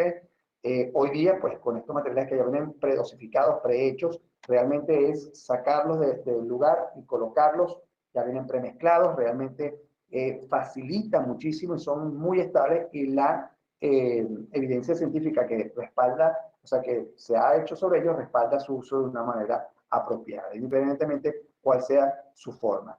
Dentro de lo que son suturas, hay muchísimos tipos. Básicamente se utiliza mucho en cirugía endodóntica hilos de calibres muy delgados, 6 ceros, 7 y hasta 8 ceros, y básicamente monofilamentos, que si lo vemos en microscopía electrónica, estos son algunas microscopías que hemos hecho, vean que en este caso esto es un catwood, vean cómo es, el que vemos aquí arriba es seda negra, esto es un bicril, el del lado izquierdo, y esto es un monofilamento. ¿Qué trae como consecuencia de utilizar un monofilamento? Que no retiene placa bacteriana y por tanto es mucho más fácil la cicatrización del paciente. En cuanto a colocar los puntos, es importante que entendamos que cuando tenemos que reponer el colgajo debe ser repuesto de manera de enfrentar, de confrontar el borde, el que está desplazado con respecto a donde estaba anteriormente, sin que exista tensión sobre él. A veces es un poquito complicado porque, digamos, el deshidratar el colgajo por no haberlo hidratado durante el procedimiento, hace a veces que se contraiga un poco y no llega en el momento en que uno confronta. Entonces hay que hacer una técnica específica que uno se va un poquito más hacia el fondo de donde está la incisión para uno liberarlo y tener un poquito más de, vamos a poner entre comillas, tela y poderla colocar donde corresponde. El otro área en estos tips para sutura es poner una distancia simultánea a los puntos, de manera tal que haya una equidistancia entre ellos y del punto. Una situación que pasa frecuentemente es que al no haber una equidistancia se desgarra el tejido. Habrá pasado a ustedes también, y muchas veces si sobra tejido, a veces pasa esto que se superpone. Entonces, ¿qué debemos hacer? Como se ve aquí a la derecha, ¿ok? Mantener el área, a veces algunos operadores tienen la tendencia de apretar mucho los puntos. Esta sutura está muy bien colocada desde el punto de vista de la distancia. El nudo siempre debe de quedar colocado en la parte firme del tejido, ¿ok? No en el área que fue levantada, eso es parte, digamos, de los protocolos de que deben estar colocados, pero vean que esta zona aquí está muy isquémica. Al estar isquémica, significa básicamente que se nos puede necrosar. Entonces hay que tener mucho cuidado en sutura en esta zona porque esto puede llegar a producir problemas en nuestros pacientes. Entonces, este es el tipo de sutura básicamente el que se utiliza, ¿ok? Y hay que tener cuidado con los puntos cuando uno los deja tan cortos, es preferible que queden largos como estos que hemos colocado acá, ¿ok? Porque al ser un hilo delgado, básicamente él se acuesta, digamos, queda aplanado por la presión de los labios y no hay, o de los tejidos blandos y no hay ningún problema sobre ellos. Si vamos a dejar en los puntos más cortos, sobre todo si es monofilamento, si es otro tipo de sutura, no se puede, podemos, digamos, utilizar sistema B, touch and heat o cualquier fuente de calor y quemarlos un poco en la punta, y esto va a facilitar mucho el que no maltrate los tejidos blandos. Vamos a ver algunas situaciones donde hemos dejado puntos muy cortos que maltratan y producen laceraciones en tejidos blandos de manera importante. ¿Okay? Entonces, vamos a empezar a ver casos, ya nos queda una media hora, vamos a ver casos. Es interesante que cada caso tenga una secuencia apropiada, ¿ok? Entendiendo de que todos los tipos quirúrgicos son diéresis, exéresis y síntesis, van de la mano cada uno de ellos. Aquí el orden de los factores sí altera el producto. Por supuesto que no podemos remover la lesión si no hemos abierto de la manera apropiada. Y eso es interesante reconocerlo porque si no lo entendemos de esa manera, podemos tener problemas. Vamos a ver un primer video que probablemente, digamos, es muy general. Probablemente se va a ver con algo de salto. Les pido disculpas por esto. Vean, acá había un problema en esta zona. ¿Okay? Lo primero que siempre debe ser hecho es una evaluación periodontal. ¿Okay? En este caso no tenía resina. Aquí hay muchos errores hechos. Esto podemos irlo hablando y criticando. Estos son las formas de incisiones de protección papilar. Papilla base, perdón, esto es papilla base, no es protección papilar, ¿ok? Cuando uno hace una incisión, la incisión debe ser firme. Esto que vamos a ver ahorita, eso es un error, que es muy característico. No es que lo hicimos así para mostrárselo. No, esto es una de las torpezas que luego uno observa cuando uno se autocritica. Ese corte al revés, eso no tiene sentido. Esa ir y venir, eso no es correcto. Un bisturí que está suficientemente nuevo, otra cosa es que hay que tener siempre dos bisturís a mano, Vean, aquí arriba a la derecha, vean que esto es una superficie de goma para evitar el maltrato en la succión. En la medida que nosotros estamos levantando, tiene que haber hidratación del colgajo. Eso es importante porque va a prevenir la retracción del mismo. Vean, esto es un cinesmotomo, es un periostotomo, perdón, es más grueso, y esto lo que al apoyarlo sobre el hueso permite el levantar un colgajo de espesor completo y básicamente separar completamente la encía. Aquí vamos a dar 4 minuticos, probablemente en algunas partes vayamos un poquito más rápido. Vean, aquí había una fenestración de la corticalosa vestibular. Fenestración viene de la palabra fenestra, que significa ventana en Italia, es decir, hay una ventana ósea donde irrumpe el crecimiento de la lesión o inclusive a veces hasta el ápice del diente. Aquí básicamente vean que hay una muy buena hemostasia, no hablamos de hemostasia, luego podemos al final dar un poquito de tips de esto. Vean que hay una perfecta hemostasia, pero en el momento que nosotros, hasta que no removamos la totalidad de la lesión, va a haber un sangramiento profuso. Entonces, muchas veces nos desesperamos un poco cuando tenemos un área de sangrado importante. Hay formas de hacer electrocauterio, termocauterio, colocar sulfatos férricos. Hay bastantes formas de poder controlar una lesión. Pero vean, por ejemplo, en este caso, que estamos supuestamente sacando una lesión completa, vean el sangramiento profuso que hay en esa zona. Otra manera de hacer, sobre todo en criptas óseas, por ejemplo como esta, es colocar gasas, microgasas que ya estén previamente cortadas, las cuales son embebidas en epinefrina y se colocan en la zona, se hace presión, se deja durante 4 o 5 minutos y siempre es sugerido dejar la última gasa de fondo, como pueden ver aquí, ahí hay una última gasa en el fondo, eso no es hueso completamente. ¿Por qué? Porque a veces, acordémonos que el hueso tiene ese trabeculado propio del mismo y a veces cuando estamos en esta fase ya propiamente de exéresis, ¿ok? Donde estamos preparando la cavidad a retro del paciente, esos fragmentos de dentina que estamos cortando, inclusive de gutapercha que salen, a veces impactan y es muy difícil de sacar del trabeculado óseo. Vean que ya secamos y con el espejo en diferentes ángulos, lo que estamos observando es cómo está la cavidad de limpia, que no exista gutapercha en las paredes. Ahí jugamos un poco con los niveles de magnificación y vemos.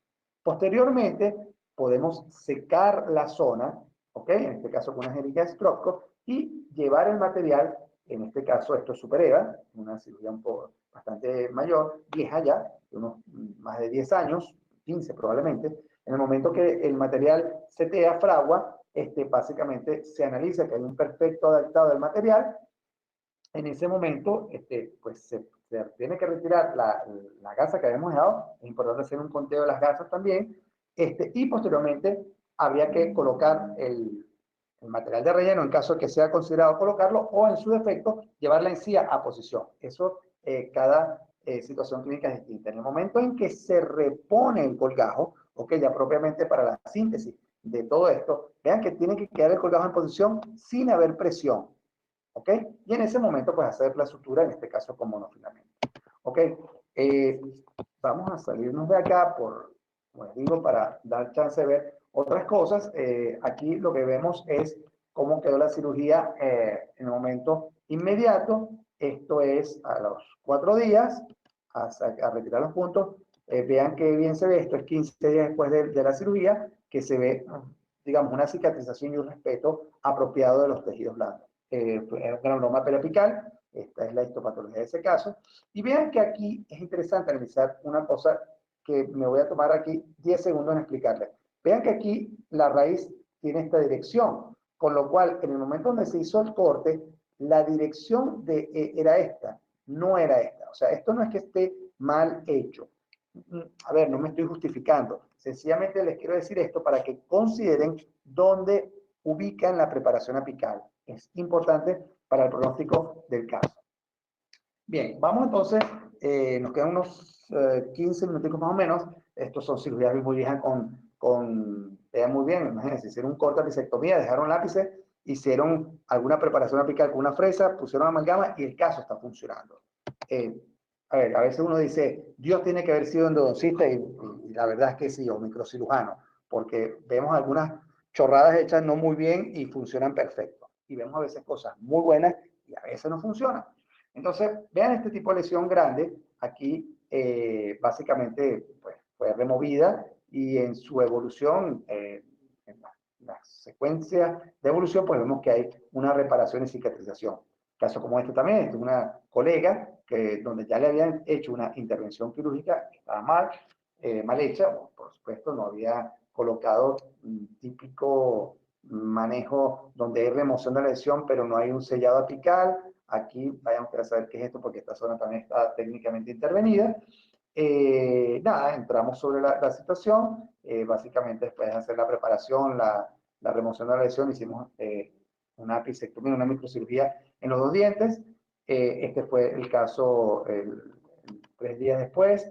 Este caso fue al año, esto fue colocado con sulfato de calcio. Vean cómo va reparando y cicatrizando hasta que hay una reparación, casi un año después, pues de manera bastante apropiada en la porción apical. Ya sin síntomas, venimos desde esta situación clínica a esta, pues la verdad es que hay una mejora importante del caso. Igual la paciente tiene unas coronas que están invadiendo espacio biológico y hasta que eso no se ha tratado, pues el margen gingival va a estar completamente alterado en este nivel. ¿Ok? Bueno, otras situaciones clínicas similares donde la imposibilidad de abordarlo por vía coronal obliga al abordaje de tipo quirúrgico.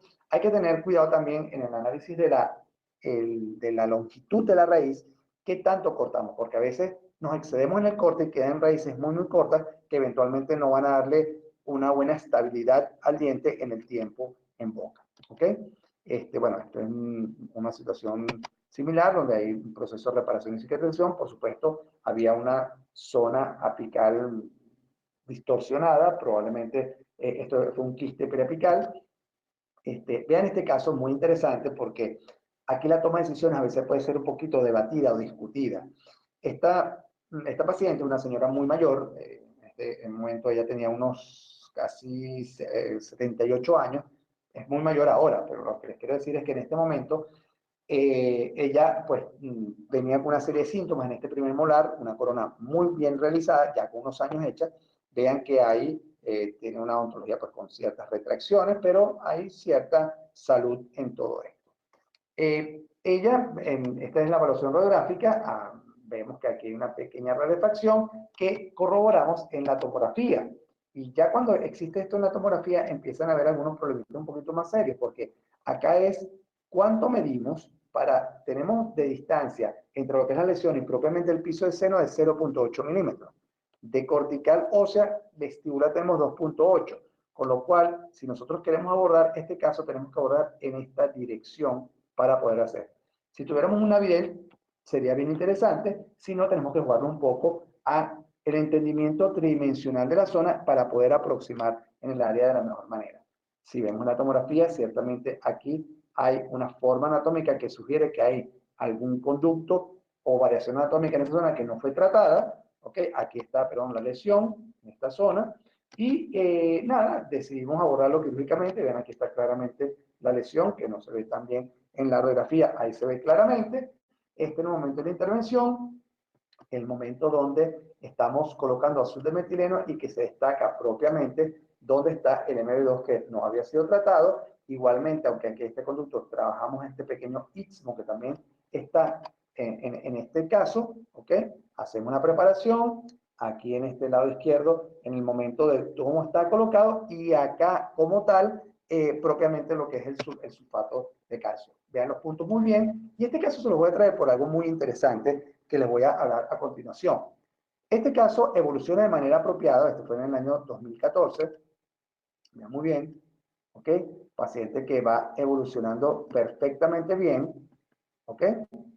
Y la paciente nos vino ahorita en noviembre de este año, ¿ok? Estas son diferentes radiografías de ese momento. La paciente se nos pierde y viene en este momento. La paciente tiene un Alzheimer bastante pronunciado. Vean la condición periodontal, cómo se ha ido deteriorando, ¿ok? De cómo ella estaba. Y aquí que esto no estaba, hay un pequeño proceso de retracción a este nivel.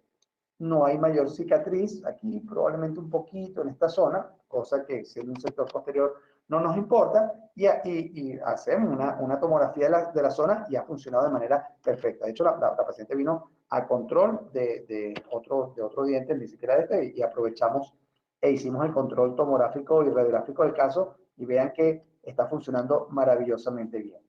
Hay otras situaciones clínicas distintas, un poquito más complejas. Vean esta situación.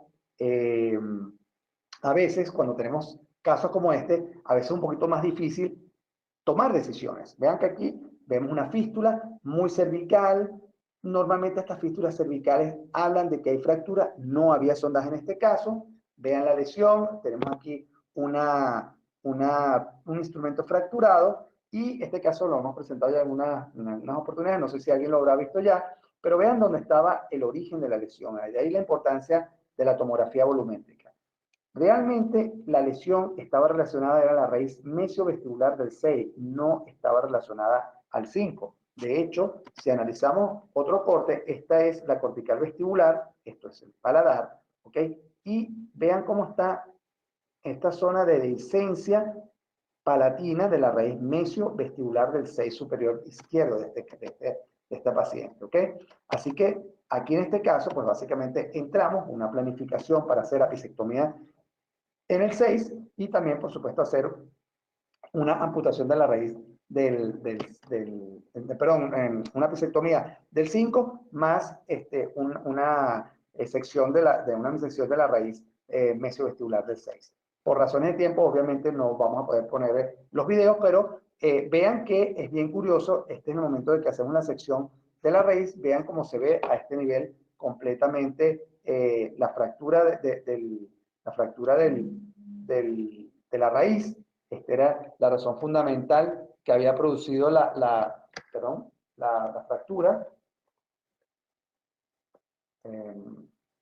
¿Ok? Y vean que a este nivel, ¿ok? Estos son diferentes tomas. Obviamente la lesión era bastante grande. Miren a este nivel acá todo lo que implicaba casi que hasta el fondo del vestíbulo. Aquí hubo que hacer regeneración. Colocamos hueso en esta zona. Esto es Maxeus, un hueso humano liofilizado con membrana. Aquí hicimos una preparación y colocamos Geristor, ¿ok? Para lograr estabilizar el diente. Estos son imágenes radiográficas inmediatas. Esto fue en julio de 2014. Vean cómo el caso va evolucionando de manera apropiada, ¿ok? Vean cómo en esta zona, esto es del 31 de julio al 2014. Quiero que vean esto. Vean aquí dónde está la encía y vean aquí dónde está la encía. Esto es inmediatamente 4 días después que estamos retirando puntos. No hay mayor problema. ¿Dónde está el problema principal? En la zona donde está la mucosa.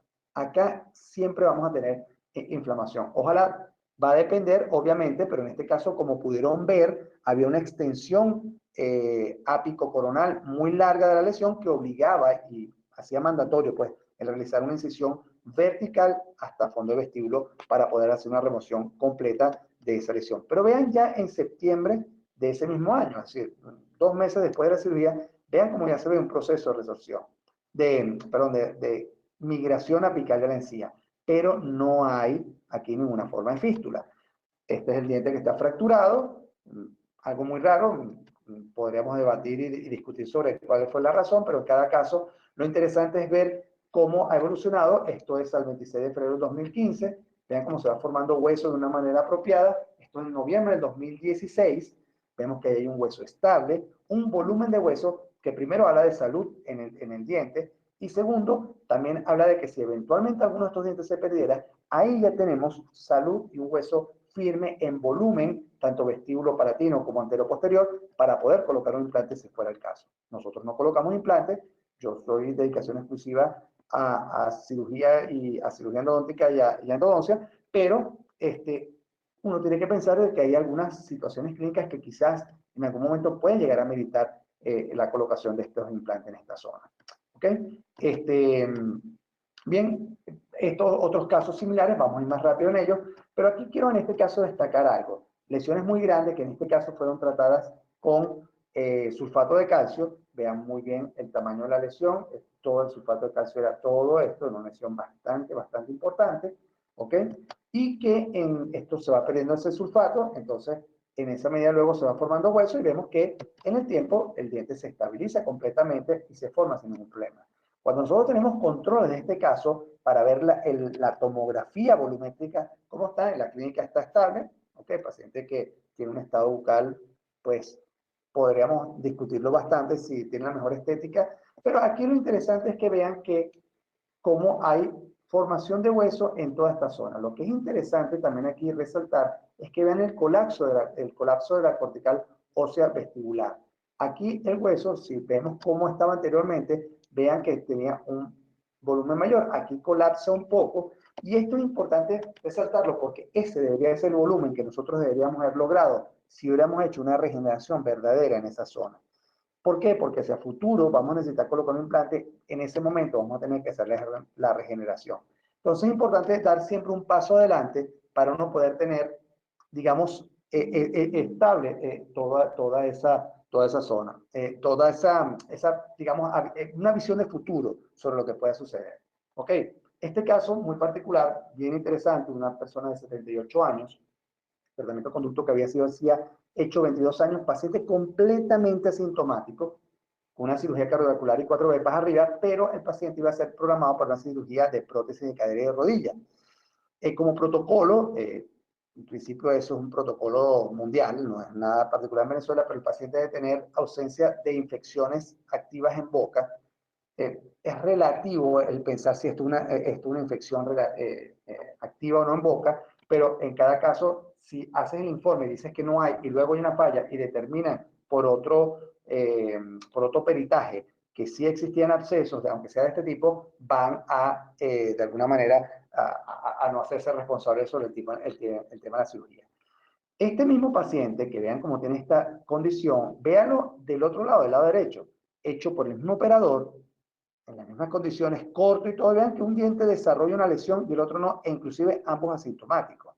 Curiosa el cuerpo humano, pero bueno, no vamos a discutir ahorita sobre lo que le toca al doctor, quizá Alejandro Pérez Rom, doctor Siqueira y todo el grupo de investigadores del área de microorganismos de esta zona, pero lo interesante aquí fue que decidimos entrar por vía quirúrgica un paciente con un riesgo ASA, digamos, los riesgos quirúrgicos a nivel de anestesia se evalúan, este paciente tuvo que ser hecho bajo sedación, abajo con una ambulancia, desfibriladores a mano por si acaso, etcétera. Vean aquí la cercanía de esta lesión a lo que es el área del mentoniano. Vean, esta es la salida del mentoniano aquí. Perdón un segundito. Esta es la salida del mentoniano. Vean dónde está la lesión. Para aproximar aquí tenemos que entrar muy, muy cerca del mentoniano. ¿Ok? Y entramos perfectamente. Curiosamente, a este paciente también le colocamos hueso de tipo Maxeus, o sea, hueso humano leofilizado.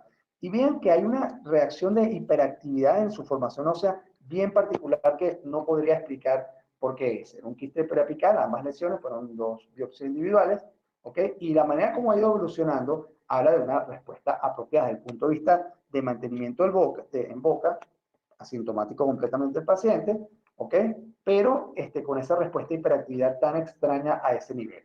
Realmente extraña, vean que en las sucesivas imágenes vemos que hay estabilidad y reposición de esa zona periapical. Este es un control de junio del 2018, ¿ok?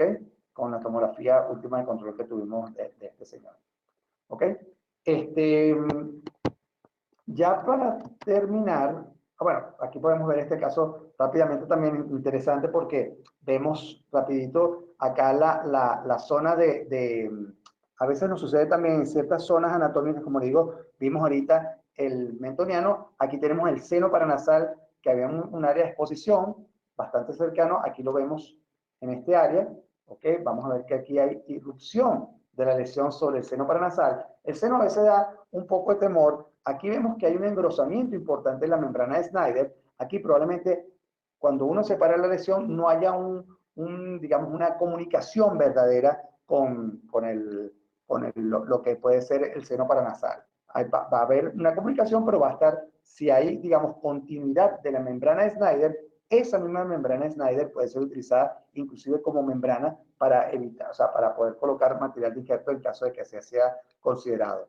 Acá, en este caso muy puntual, colocamos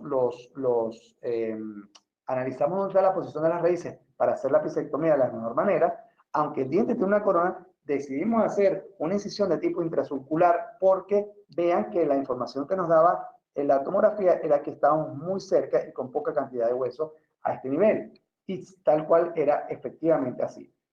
Acuérdense que las incisiones horizontales ni verticales pueden quedar sobre los efectos óseos. Así que bueno, esto fue lo que hicimos en su momento. Esta es la extensión de la punta de plata que tenemos sobre el paciente.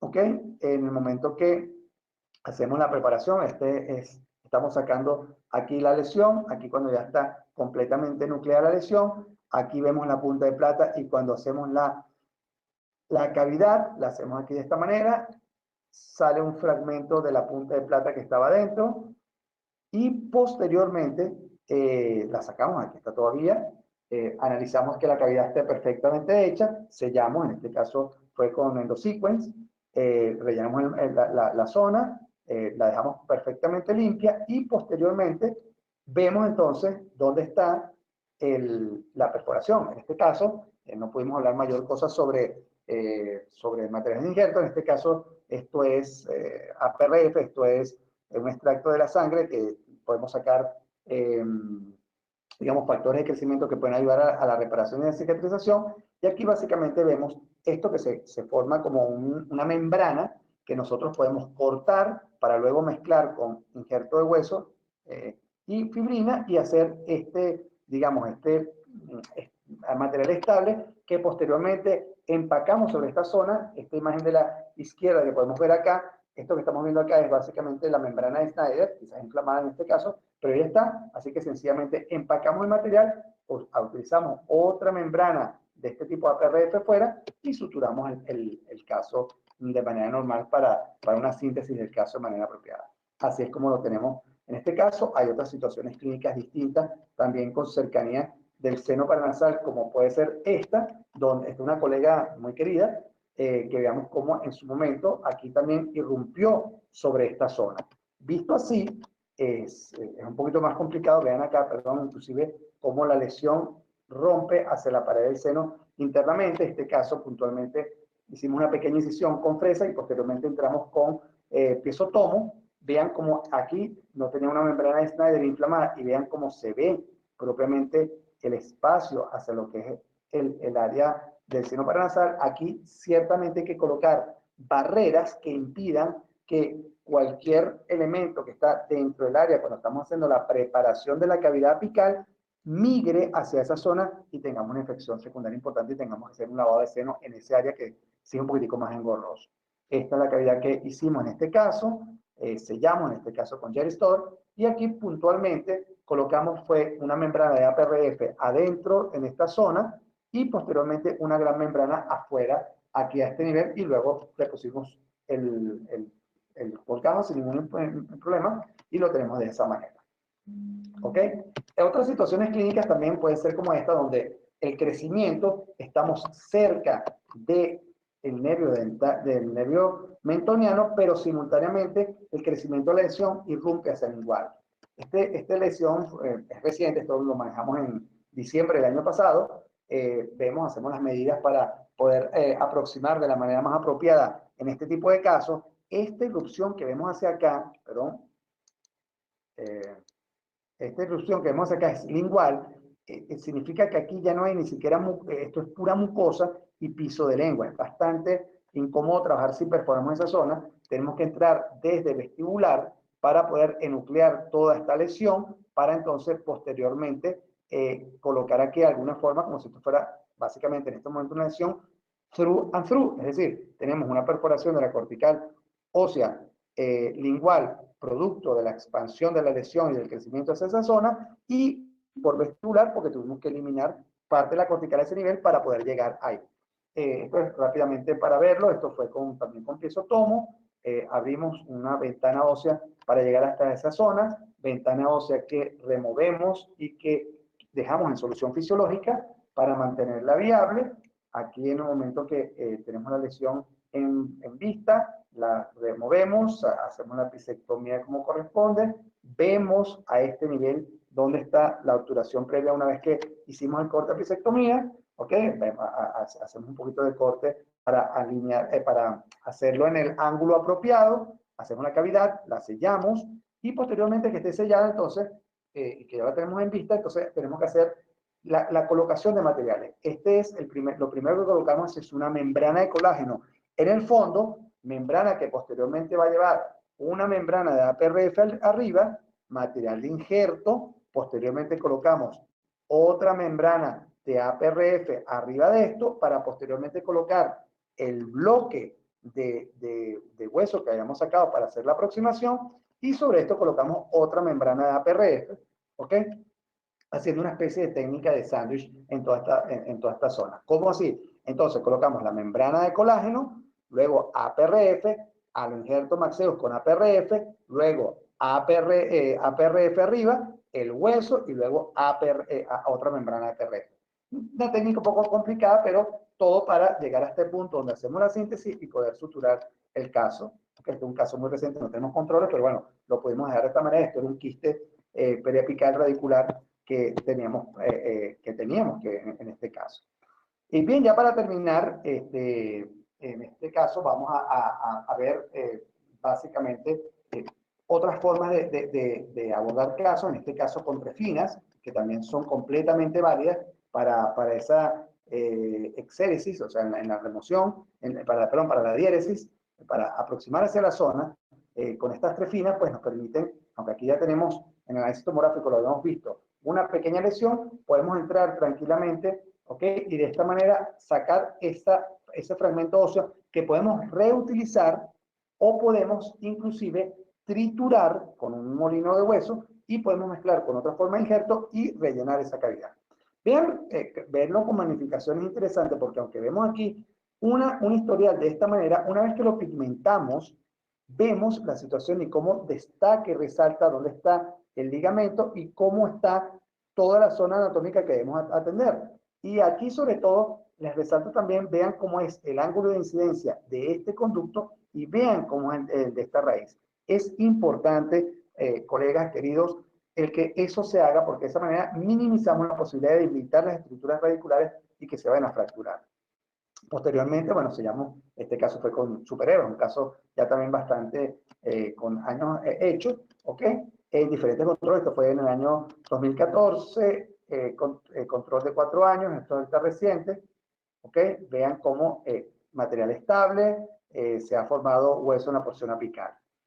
La otra cosa es con los conductos laterales, caso es, digamos, un caso también ya con unos ciertos años, pero muy interesante porque en el momento que abrimos, vean que el caso inicial era un caso totalmente quirúrgico, lesión lateral, lesión apical, tratado endodonticamente, con un perno y una corona total cerámica arriba.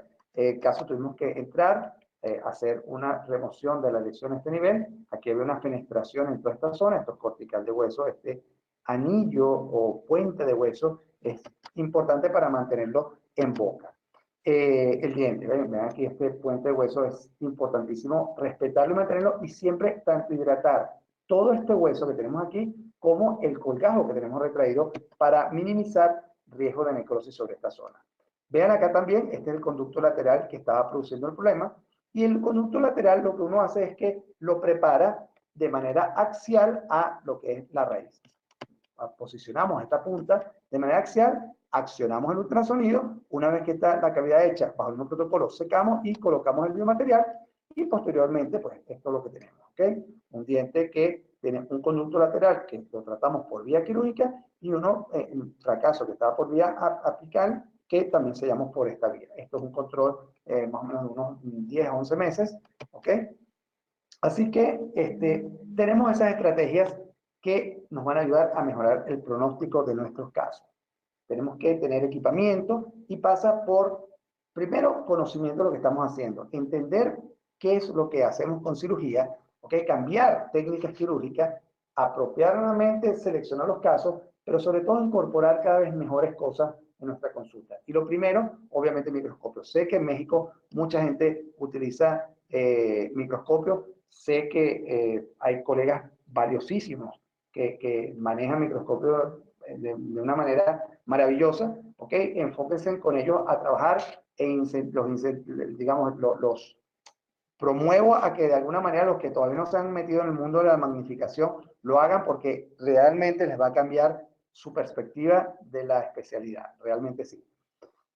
¿Qué hacemos en la cirugía endodóntica más predecible? Ya lo dijimos, magnificación sobre todo, el entendimiento de los fracasos, la selección de casos, el uso de materiales, la incorporación de técnicas y maniobras periodontales que de alguna manera nos ayudan a tener un mayor éxito clínico. Así que la cirugía endodóntica hoy es preferible, por todo lo que hemos explicado, hacerla en estos conceptos. Conclusiones. Hemos hablado ya un poco más de la hora y media que tenía. Básicamente tenemos que tomar decisiones lógicas y racionales. No todos los casos van a ir a cirugía, ¿ok? No todos los casos tienen que ser de tratamiento. Tengamos el suficiente criterio de selección de casos donde un caso lo podamos hacer de una manera y otro caso, si corresponde, irnos por otra vía. Pero entrenémonos en esa vía porque el paciente va a ser el beneficiado de todo esto. Y también, por supuesto, nuestra especialidad. Y digamos, también ustedes serán reconocidos como personas con un criterio apropiado en la selección de cada uno de esos casos. El tener cambios en técnicas permite tener avances que aumentan la predictibilidad de nuestros procedimientos. Obviamente, aumentamos las opciones de tratamiento también y, por supuesto, vamos a tener mayor cantidad de dientes tratados. A ver, en líneas generales, inclusive en casos como este, el utilizar magnificación va a ayudar de una manera muy precisa para conseguir un conducto clasificado. Y acá, bueno, vamos a tener lo que esperamos, que es una respuesta a reparación y cicatrización del área periapical. Esto es lo esperado en este tipo de casos. En situaciones como esta, que también está calcificado, es prevenir de que no produzca una situación periapical. En caso de fracaso, que fue con lo que empezamos, tratarlo de manera tal de que en sus controles posteriores veamos que hay reparación y cicatrización sin el menor problema de cada uno de ellos. ¿Ok? Y en casos que sea necesario hacer la cirugía, hacerla, porque ciertamente venir desde aquí y pasar acá, si aquí tuviéramos que quitar esta corona, quitar este perno, es muy probable que el diente se pueda fracturar y no podamos mantenerlo en boca. Realmente la opción quirúrgica en este caso es la mejor y es lo que se mantiene.